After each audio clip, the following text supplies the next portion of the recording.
Եկամտիդ մի մասն ամեն ամիս պարտաճանաչ կերպով խնայում ես, բայց գրեթե նույնքան պարտաճանաչել ծախսում, ծանոթ իրավիճակ է։ Արի պարզենք, թե ինչպես կարելի է խուսափել այս սովորությունից։ Ունեցիր հստակ նպատակ։ Օրինակ, ճանապարհորդել, նոր մեքենա գնել կամ այլ բան։ Մտքումդ միշտ պահիր նպատակդ։ Ճամպրուկում իրերը դասավորելիս սկզբում մեծ ու կարևոր իրեր ես տեղավորում, չէ՞։ Այս դեպքում եւս պետք է նախ մտածես մեծ նպատակիդ մասին եւ գումարդ ուղղես դրան, հետո անցնես փոքրերին։ Նախապես պլանավորիր բյուջետ եւ հետևիր ծախսերիդ։ Այսպես հնարավորինս կխուսափես չպլանավորված գնումներից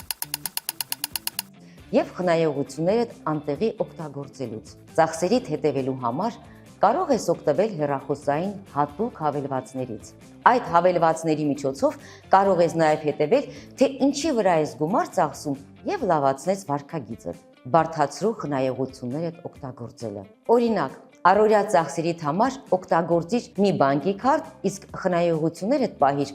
մեկ այլ բանկի հաշվում։ Խնայողություններիդ մի մասը պահիր ոչ ամեն վայրկյան հասանելի ֆինանսական գործիքներում։ Օրինակ, գնիր արժեթուղթ, որը վաճառելը ժամանակ է պահանջում։ Մեկ այլ տարբերակ է